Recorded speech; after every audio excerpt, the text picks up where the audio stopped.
Bonjour à tous et bienvenue sur Crypto Flash, la chaîne de l'actualité crypto. Aujourd'hui, nous allons parler de l'Ether, d'excellentes nouvelles pour l'Ether. On va aussi parler de fusion entre deux projets crypto. Je vais vous parler de BlackRock et de ce que BlackRock pense d'un ETF XRP et d'un ETF Solana. On va aussi parler de finances décentralisées et plein d'autres sujets. Tous les jours, le meilleur de l'actualité crypto. Je vous ai dit, les crypto BTC Ether sont à un niveau très haut. BTC 120 000 $ plus 1%. On se rapproche des plus hauts historiques. Ethereum 4300, 4287. Ethereum, c'est un niveau qui n'avait pas été atteint depuis près de 4 ans. Il faut revenir aux alentours de fin d'année 2021 pour revenir à ces niveaux-là. Donc, c'est vraiment un changement majeur qui a eu lieu sur Ethereum. Il y a plein de bonnes nouvelles pour l'Ether. J'arrête pas de vous en parler ces derniers temps. Mais regardez la dernière. Je voulais vous parler de Bitmain, la société qui continue d'accumuler de l'Ether. Ils viennent d'acheter 317 000 Ethers. C'est environ 1 milliard de dollars. Regardez combien ils ont d'Ether désormais. Ils ont accumulé 300 000 Ethers. Excusez-moi, ils ont accumulé 1,2 million d'Ethers, ce qui représente quasiment 1% de la supply d'Ethereum, 0,95%. Market cap de Bitmain, 7 milliards de dollars. Ils ont 5 milliards de dollars d'Ether. Et vraiment, ils vont beaucoup plus vite que les autres. Sharplink Gaming, ils ont rajouté aussi 76 000 Ethers aujourd'hui, mais c'est bien en dessous de Bitmain. Bitmain est en train de prendre vraiment les devants. Ils visent 5% de la supply en Ether. Là, ils en sont à 1%.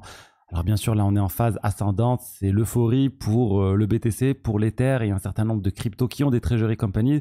Mais attention, dans la descente, ça risque de faire mal. La baisse qui pourrait entraîner des liquidations successives, etc. C'est un point, il faut garder en tête que ça peut vraiment entraîner un bear market sympathique. Ensuite, Ethereum, on a la DeFi. La DeFi, ça continue de monter sur Ethereum. Regardez, sachant qu'au plus bas, autour de mars 2023 de ce dernier cycle, on était autour de 23 milliards de dollars de DeFi sur Ethereum. Là, on est monté à 90 milliards de dollars. On n'est pas encore au plus haut. Le plus haut, c'était fin d'année 2021, plus de 100 milliards de dollars dans la DeFi. Je rappelle, la TVL, c'est en fait combien d'argent est dans la finance décentralisée, combien d'argent dans les divers protocoles de finance décentralisée, combien d'argent sur Ethereum.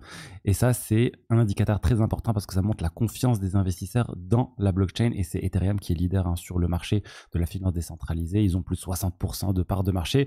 Parce que c'est en fait l'une des blockchains les plus résilientes. Ethereum n'a jamais arrêté de fonctionner. Les gens ont confiance dans la sécurité d'Ethereum. Alors oui, ceux qui n'aiment pas beaucoup Ethereum diront qu'il y a eu une problématique. Et c'est vrai, lors du fork de DAO Fork, pour ceux qui s'en rappellent, il y a eu un piratage d'un gros projet qui constituait beaucoup de pourcentage de tous les Ethers en circulation, qui a été piraté. Et ils ont acté de faire une sorte de retour arrière.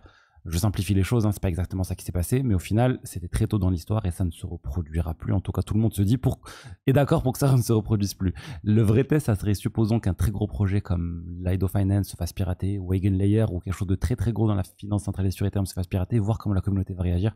Moi, je pense qu'il n'y aura pas de retour arrière. Donc, je dis, la DeFi, c'est extrêmement intéressant pour faire fructifier ces crypto-monnaies. Je vous le dis, et je pense vraiment que c'est l'une des meilleures opportunités pour faire travailler vos cryptos et aussi découvrir de nouveaux projets crypto. Vraiment, il y a plein de nouveaux projets qui arrivent dans la DeFi et que peu de personnes connaissent en fait. Alors que quand vous vous intéressez à la finance décentralisée, aux différents projets, vous pouvez identifier des choses en avance de phase. Donc c'est quelque chose moi qui m'intéresse beaucoup. J'accompagne beaucoup de personnes sur ce sujet. Vous avez le lien dans la description si ça vous intéresse pour vraiment faire fructifier vos cryptos de manière avancée, mais tout en faisant ça que ça ne vous prenne pas trop de temps. Je cible 1 heure par mois pour ceux que j'accompagne. Donc, ensuite, fusion de 2 tokens, c'est quelque chose qu'on voit rarement.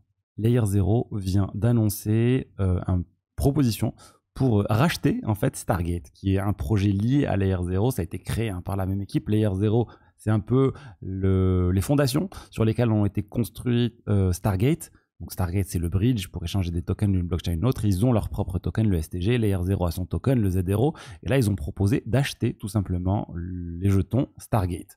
Alors, le prix auquel ils ont décidé de l'acheter, c'est 0,16 $ par token. Mais en fait, ils ont pris un ratio par rapport au token de Layer 0 qui est fixe, qui est de 0,086. Et là, en fait, suite à cette annonce qui n'a pas encore été actée par la communauté, par le DAO Stargate, qui doit accepter cette proposition. L'organisation autonome décentralisée Stargate doit accepter tout ça. Mais le cours de ces tokens a bondi. On a Layer 0 qui a pris dans les 20% en 24 heures. Pareil pour Stargate, ça a bien augmenté suite à ça. Sachant qu'il faut toujours maintenant voir le cours de Stargate par rapport au cours de Layer 0. Parce que au cours actuel de Stargate de 2,35$, le token peut monter jusqu'à environ 0,20$. Donc il y a encore une marge de progression pour ce token. Faut suivre cette évolution, mais je pense que c'est une bonne chose pour moi que cette fusion ait lieu.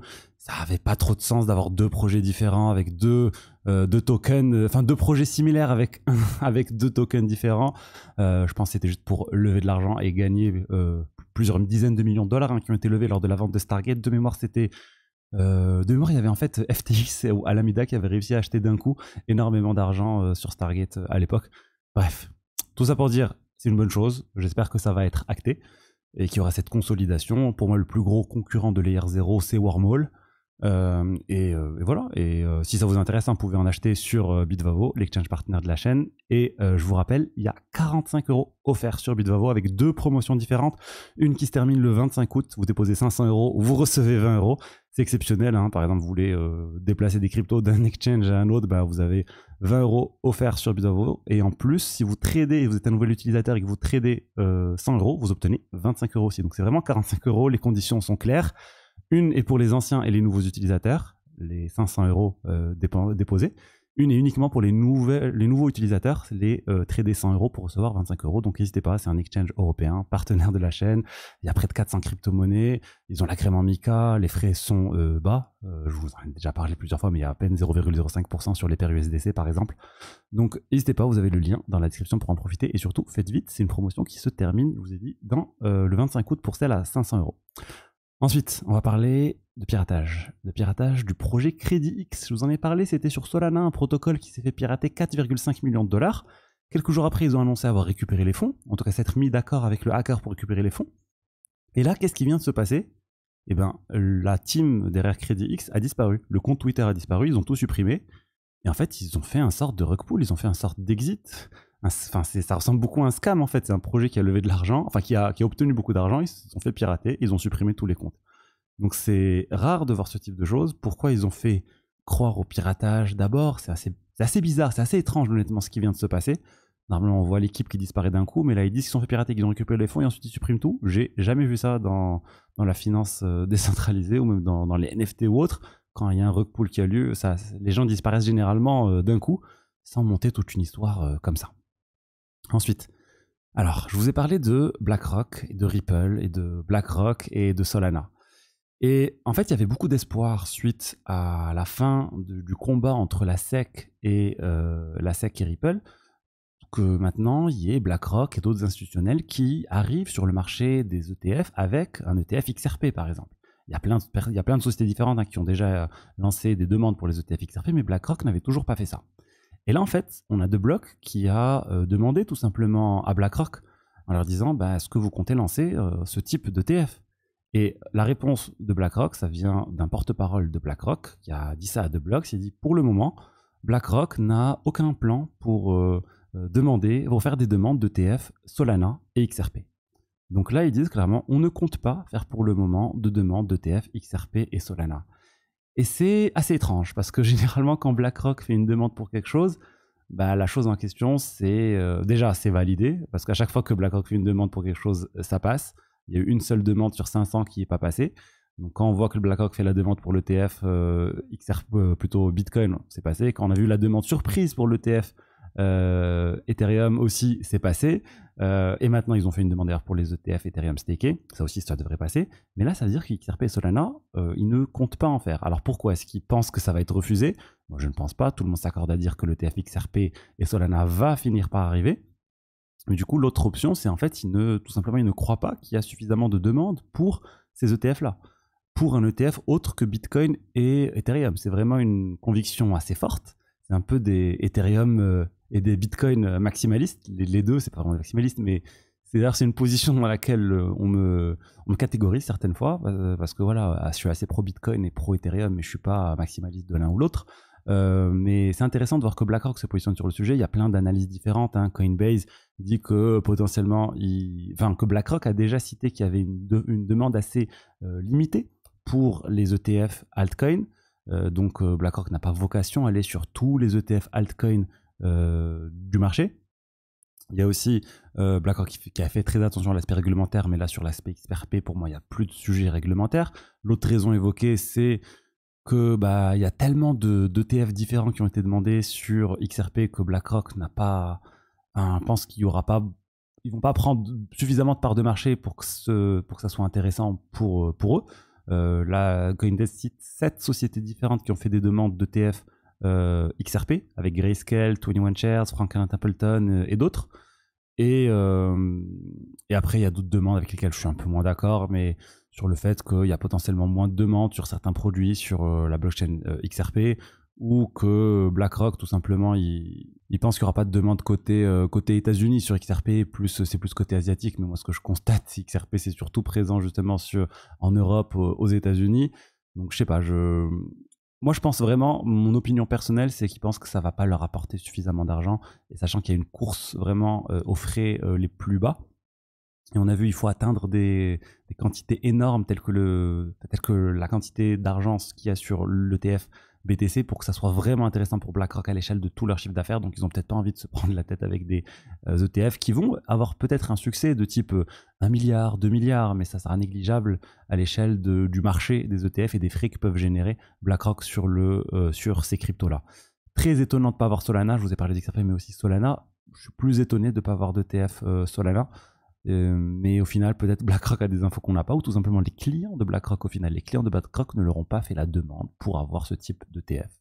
C'est aussi peut-être une explication toute simple, et si jamais ça change et ils constatent qu'il y a une demande et que ces ETF marchent, ils se lanceront eux aussi, ils auront toujours le tampon BlackRock qui fera qu'ils vont se différencier par rapport aux autres solutions du marché, aux autres produits du marché. Ensuite, il y a une nouvelle société qui veut accumuler une crypto, 1,5 milliard de crypto, et on parle de World Liberty Financial, WLFI, la crypto qui va être accumulée. La société qui est derrière, c'est Alt5 Sigma, donc c'est en partenariat avec World Liberty Financial. Eric Trump va être au bord de cette société. Ils vont, en fait, c'est assez malin de certaine manière ce qu'ils vont faire. C'est comme une introduction en bourse de World Liberty Financial. Pourquoi ? Parce que c'est la société World Liberty Financial qui va contribuer principalement aux 1,5 milliard en fournissant des tokens WLFI. Donc c'est une manière en fait de vendre tout simplement petit à petit ces tokens et d'avoir des actions qui vont pouvoir être facilement vendues sur les marchés. Et moi je vois aussi ça comme une bonne nouvelle pour l'action World Liberty Financial. Ils sont en train d'essayer de créer beaucoup de buzz autour de ce token qui devrait être transférable bientôt. Vraiment, je pense que ceux qui ont investi sur ce projet vont au final gagner. En tout cas, s'ils vendent au début, je crois que ça sera un multiple de l'argent qui a été investi initialement. Et ce type de projet va permettre, de société va permettre d'accumuler petit à petit aussi pour lever des fonds pour acheter ces jetons World Liberty Financial. Donc c'est aussi peut-être une sorte de corruption déguisée sur Donald Trump, c'est possible, parce que s'il lève de l'argent, l'argent va servir à acheter des jetons à World Liberty Financial et Trump va gagner de l'argent suite à cette vente de jetons. Ensuite, Pendle, protocole de finance décentralisé très connu, très solide, très utile, que j'utilise pas mal. Et ils ont dépassé 8,3 milliards de dollars de TVL, donc de crypto dans le protocole. Et surtout, ils viennent de lancer leur nouvelle plateforme Boros, qui est une plateforme de trading tout ce qui est autour des funding rates, donc long ou short les funding rates, vous savez, c'est taux quand on veut faire du levier. C'est quelque chose qui est très utile pour les traders, ça pourrait être utilisé par des sociétés ou par des projets crypto tels que Ethena pour avoir des funding rates fixes ou ce type de choses. C'est bien pour le protocole, c'est bien qu'il continue de se développer, qu'il fasse des choses qui soient moins orientées, j'ai envie de dire, grand public au final. Pendle actuel, c'est orienté en tout cas pour des utilisateurs de la DeFi qui veulent juste avoir des sortes de rendements sur certains projets avec une meilleure stabilité dans le temps. Là, le Boros, moi en tout cas à mon niveau, j'ai pas encore vu l'utilité d'utiliser ce type de protocole, mais pour des grands comptes, je pense que ça peut servir. Et ensuite, on a la fondation Ethereum et le patron de la fondation Ethereum qui est en train de demander aux développeurs de se concentrer, de se limiter et de limiter les efforts de développement à la prochaine mise à jour qui s'appelle Fusaka et d'arrêter de parler de l'autre mise à jour qui doit arriver en 2026, Q1, Q2 2026 qui s'appelle Glamsterdam.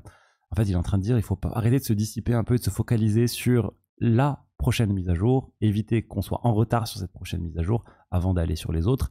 Mais voilà, c'est toujours bien de voir en fait qu'Ethereum, il y a plein d'équipes différentes qui travaillent sur Ethereum, plusieurs logiciels différents qui travaillent sur Ethereum, Gate, Nethermind et beaucoup d'autres. Et au final, il y a une coordination à faire et c'est à ça que sert la fondation Ethereum, donner la grande direction, mais c'est les équipes entre elles qui doivent se coordonner. Donc cette coordination peut prendre du temps, on peut avoir des mises à jour qui arrivent avec du retard, mais au final, il s'assure qu'il n'y ait pas de bug sur Ethereum et c'est pour ça qu'il n'y a jamais eu de bug qui a entraîné l'arrêt de la blockchain, parce que même si un client, même si un logiciel tombe, il y a toujours les autres qui continuent de fonctionner et c'est cette diversité qui assure cette robustesse tout simplement au réseau Ethereum et qui fait que c'est adopté notamment pour la finance décentralisée. Voilà ce que je voulais vous dire aujourd'hui sur les diverses actualités crypto. J'espère que le contenu vous a plu. Si c'est le cas, n'hésitez pas à liker, commenter, vous abonner. N'oubliez pas les 45 € offerts sur Bitvavo. Et je vous dis à bientôt pour la suite. Allez, ciao ciao.